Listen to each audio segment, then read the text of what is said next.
शहर के एक पुराने अपार्टमेंट कॉम्प्लेक्स के तीसरे फ्लोर पर अर्जुन का छोटा सा फ्लैट था। दिन भर की थकान के बाद जब भी वो रात को घर लौटता, उसे एक अजीब सी बात हमेशा नजर आती थी। उसके सामने वाले फ्लैट की लाइट कभी बंद नहीं होती थी। दिन हो या रात, सुबह हो या आधी रात, वो पीली रोशनी हमेशा जलती रहती। पहले तो अर्जुन ने इस बात पर ज्यादा ध्यान नहीं दिया।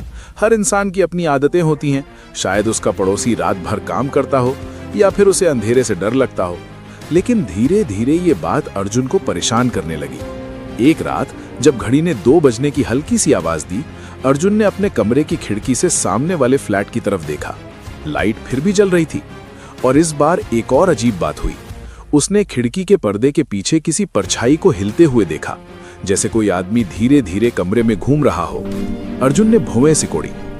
इस वक्त कौन जाग रहा होगा? उसने अपने आप से कहा। अगली सुबह जब अर्जुन काम पर जा रहा था, उसने दरवाजे के पास से गुजरते हुए सामने वाले फ्लैट की तरफ देखा। दरवाजा बंद था और नीचे से वही पीली रोशनी बाहर आ रही थी।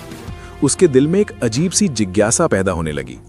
3 दिन तक अर्जुन ने बस ऑब्जर्व किया। लाइट कभी बंद नहीं हुई, एक पल के लिए भी नहीं। चौथी रात को उसका सब्र टूट गया।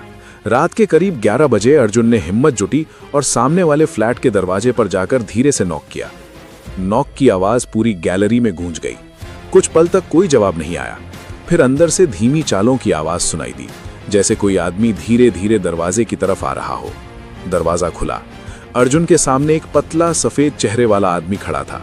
उसकी आंखें गहरी और थकी हुई थीं, जैसे वो कई दिनों से सोया ही ना हो। उसने अर्जुन को घूर कर देखा। जी? उसने हल्की सी आवाज में पूछा। अर्जुन थोड़ा झिझक गया।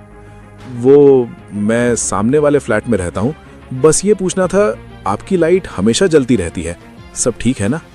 आदमी कुछ पल तक चुप रहा। उसकी आंखों में एक अजीब सा डर चमक उठा।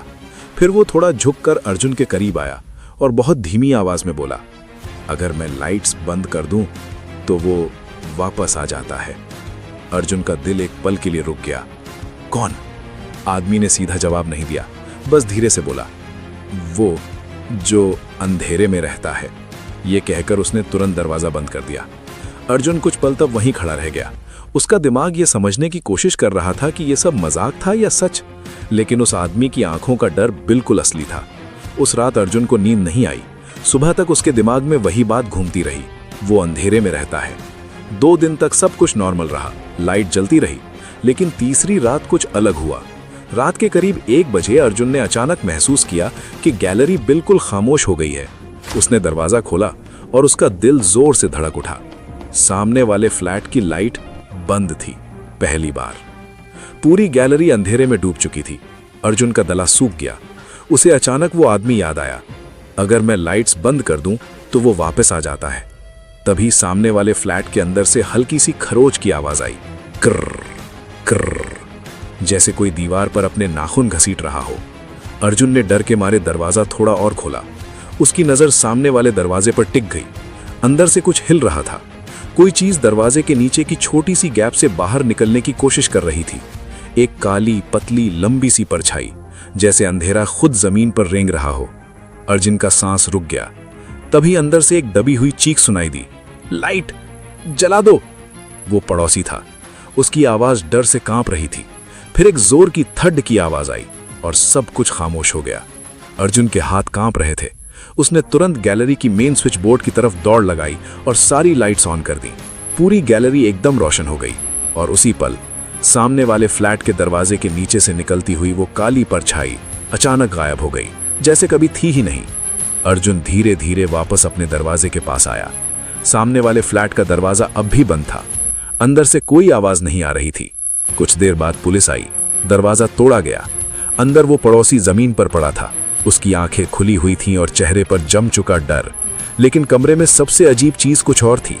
कमरे की हर दीवार पर हजारों खरोंच के निशान थे, जैसे कोई चीज अंधेरे में रहते रहते दीवार पर चढ़ने की कोशिश कर रही थी। उस रात के बाद अर्जुन ने एक बात कभी नहीं भूली, और तब से उसके फ्लैट की लाइट्स भी कभी बंद नहीं होती, कभी भी नहीं। क्योंकि कुछ महीने बाद एक रात जब उसने गलती से लाइट बंद कर दी थी, उसने अपने कमरे के कोने में कुछ हिलता हुआ देखा था। एक परछाई जो धीरे धीरे उसकी तरफ बढ़ रही थी।